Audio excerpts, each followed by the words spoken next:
colère ne tolère plus ceux qui ne tolèrent pas, comme les prêtres, rabbins, imams, ayatollahs. Lassé de laisser la parole aux religieux, je lâche ceux qui prêchent et oppressent au nom de Dieu. Je fais pas comme Akam ni comme ministère amer, j'obéis pas à Allah sous désert de gros tunnels. Fais ta prière dans ta cité, comme ça t'es bien contrôlé. Tu crames la caisse de ton voisin, pas le riche qui t'a volé. Mais t'as pas compris, prisonnier de tes croyances. Tu penses que le Coran atténue tes souffrances. T'habiteras Byzance, après t'es eu ses pieds sous terre. Pour l'instant pas l'essence, t'acceptes ta misère. Car la religion c'est de la manipulation mentale. Pour ceux qui endurent maintenant le mal d'être exploités, massacrés, torturés par des bourreaux béatifiés et sanctifiés. L'enfer n'est pas ailleurs, demande au tiers-monde, mais qui connaît la douleur d'une existence immonde. Programmée par les bourges des deux hémisphères, maintenue par le mysticisme planétaire. Preuve à l'appui, l'horreur en Afghanistan, c'est la CIA qui commande les talibans. Pourris d'impuissants qui oppriment les femmes, répriment les travailleurs au nom du grand islam. La désinformation ça passe sur les Algériens. La désintégration du peuple ne se fait pas pour rien, mais bien pour les ajustements structurels requis par le FMI criminel. Les barbus ne sont que les sbires des banquiers. Ils tuent les syndicalistes, tirent sur les ouvriers. Le pétrole peut ainsi être privatisé et le GIA par les occidentaux appuyés. Apprends, frère prolétaire, que la France soutient la dictature fondamentaliste islamique soudanaise. Depuis 1989, le Front National Islamique, à la tête de ce régime, se livre à une purification ethnico-politique et religieuse à l'encontre de sa population. Dès 1992, Jacques Chirac et Charles Pasqua décident d'organiser un rapprochement entre la France et le Soudan. Depuis, notre pays appuie militairement et logistiquement les tortionnaires soudanais, forme certains membres de la police et de services spéciaux. En contrepartie, le Soudan assure la défense des intérêts français en Afrique et signe des contrats avec nos patrons. Quand on sait que le Soudan soutient les mouvements fondamentalistes du Maghreb, on comprend qu'ici, le plan Vigipirate n'est pas là pour combattre un éventuel terrorisme venu de l'étranger, mais qu'il est en place pour habituer la population française à côtoyer l'armée dans les lieux publics et la dissuader de toute action subversive. Ne restons pas indifférents face à cette situation. Organisons la contre-offensive.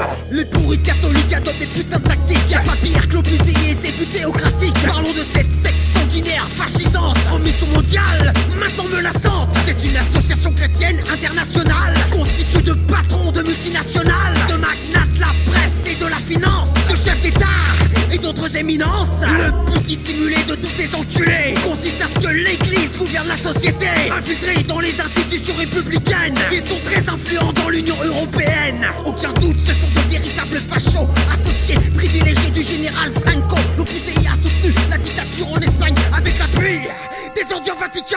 Année après année, l'Opus Dei s'est renforcé contre la révolution qu'elle veut sans cesse écraser, comme ce fut le cas quand elle finança les contrats exterminateurs du peuple au Nicaragua. Mais son pouvoir est bien plus fort que tu ne le crois. Son ombre se dessine derrière chaque roi, surtout celle portée par le pape Jean-Paul II, que l'Opus Dei a investi de tous ses vœux. Pas étonnant que les ordres du souverain pontife te commandent anti-avortement détractif. L'objectif est diriger l'intimité des fidèles pour que tu pondes des gosses mais sans plaisir sexuel. L'air foulé du cul, que sont tous ces curés parce qu'ils sont frustrés et s'enfuient à baiser, souffrent de profonds troubles psychologiques. Et en politique, je te garantis qu'ils sont sadiques. Tout prolétaire doit avoir dans sa ligne de mire au moins un exploiteur. Justement, il est temps de balancer quelques noms de gros bourges qui savent très bien allier le sabre et le coupillon. Voici des cibles pour le baltrap révolutionnaire. Jacques Santer, ex-président de la Commission européenne, membre de l'Opus Dei. Christine Boutin, députée UDF, chargée par le pape de rechristianiser la France depuis 1993. Cette frigide organise les réseaux anti-avortement.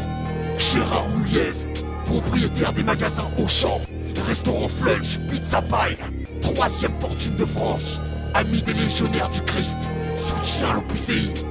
François Michelin, qui n'hésite pas à licencier des milliers de salariés, proche de l'Opus Dei. Georges Berthier, député européen depuis juin 1999, membre de la Fondation de services politiques, proche de l'Opus Dei. Philippe de Villiers, vicomte Le Joly de Satignon, proche de l'Opus Dei. Bernadette Chaudreau de Courcelles, épouse Chirac, proche de l'Opus Dei. Jean-Louis Kigou, époux d'Elisabeth Kigou, la ministre de la Justice, proche de l'Opus Dei. Jean-Claude Gaudin, député député maire et membre de l'Opus Dei. On n'oublie pas l'Union des familles musulmanes, le conseil représentatif des musulmans de France, de Amboui Mekachira, islamiste fondamentaliste et ancien délégué à l'intégration dans le gouvernement Juppé. On n'oublie pas le centre français des patrons chrétiens qui pèse en faveur de notre misère avec ses 207 sections dans toute la France. Ictus est aussi notre ennemi. La collature de l'Opus Dei en région parisienne est au 5 rue du Frénois, Paris 16e.